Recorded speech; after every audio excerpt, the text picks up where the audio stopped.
Hello everyone समस्त को स्वागत बीए लर्नर यूट्यूब चैनल को। आज आम पढ़ा पर्पज ऑफ असेसमेंट विषय जोटा कि तुम ओटीईटी सिलेबस रे मेंशन अच्छी। तेबे देखिबा पर्पज ऑफ असेसमेंट कौन। Assessment is the process used to determine the extent of an individual's achievement. गोटे इंडिविजुअल गोटे मनुष्यर केते अचीवमेंट होईची सबु दिगरे केते अचीवमेंट होईची सेटा जानिया पई आमे assessment करिथाउ।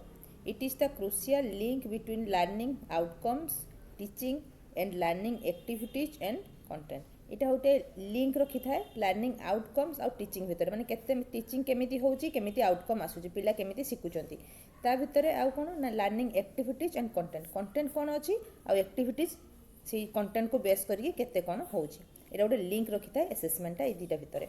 It is the method used to decide what should teach and what should not teach by teachers.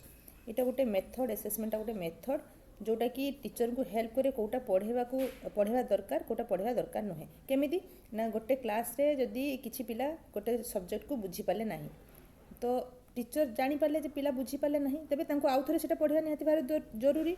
जदि पिला बुझी जाइछन्ती सब आंसर ठीक रे देई दोछन्ती तबे तांको पढ़िया जरूरी नुहे तो सेति पे हमें असेसमेंट करथौ पिलार अचीवमेंट केते हेजी आउ को विषय रे तांको आउ थरे पढ़िवा दरकार तो से आम सब असेसमेंट कर। देखा पर्पज ऑफ असेसमेंट उद्देश्य कौन रही असेसमेंट रो।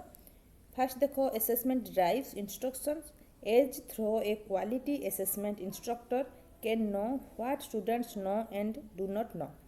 तो असेसमेंटा कौन करे ना पिला केते जानिचंती केते जानि नाहंती से विषय टीचर को जनाए तो टीचर से कौन करेंगे जी पिला जानी नथिबे तबे से टॉपिक विषय तांको आउ थरे भलो भाबरे बुझेबे जोटा जानी थिबे तांको केवल किछि क्वेश्चन आंसर माध्यम बुझीदेले मते से बुझी पारिबे।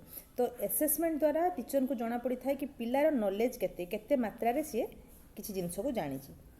Outstanding instructor always revise and refine their teaching to meet the different needs of students.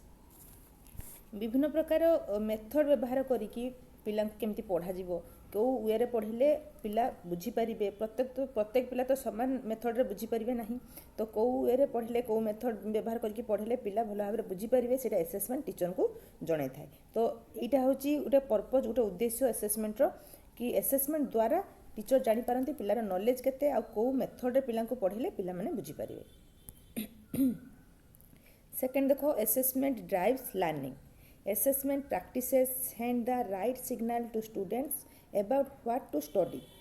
ने असेसमेंट करने द्वारा कौन होता है ना पिला निजे जानी पारि थांती निजर दोष दुर्बलता कौटी रही केते तांकर अचीवमेंट होईची केमिति से माने पढ़िले निजे भल भाव में रिजल्ट करि परिबे। तो ये सब असेसमेंट द्वारा पिला माने जानी पारंती।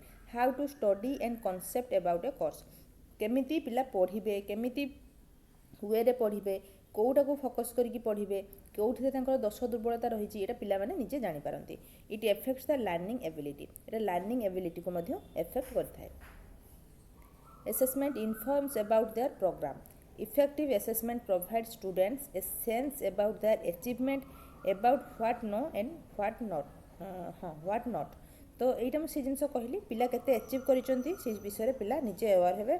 Through feedback from teachers students can monitor their progress as what to be study more and what to be less.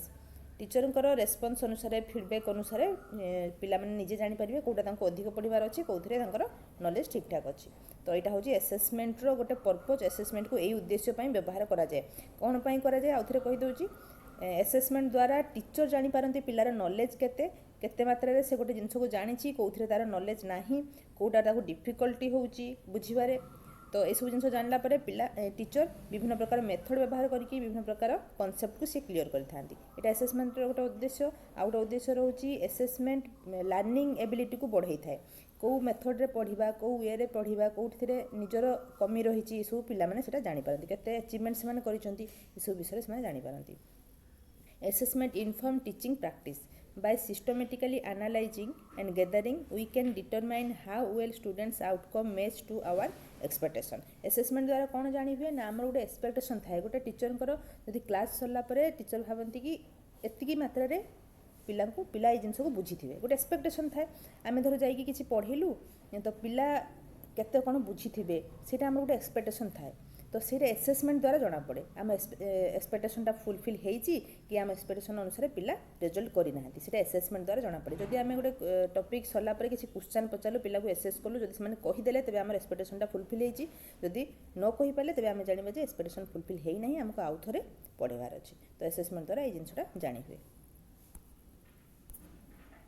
Role of grading in assessment grades are the reflection of what a student has learn केते मात्रा रे पिला जानी सेटा को दर्शाइवाई गोटे grade दि जाए through a valid test or assessment we can measure a student's achievement गोटे वैलिड टेस्ट बा एसेसमेंट द्वारा पिलार अचीवमेंट को आम जापर तो मोटामोटी दिगरे सबू लाइन रे सेम जिनस लिखाई टीचर विभिन्न प्रकार मेथड प्रयोग कर पिला को बुझे पारे पिलार कमी आउ सक्सेस को जानी सारिकी अचीवमेंट को जानी सारा पर आउ गोटे जिनस है पिला निजे निजको एसेस करके जापर से केते अचीवमेंट कर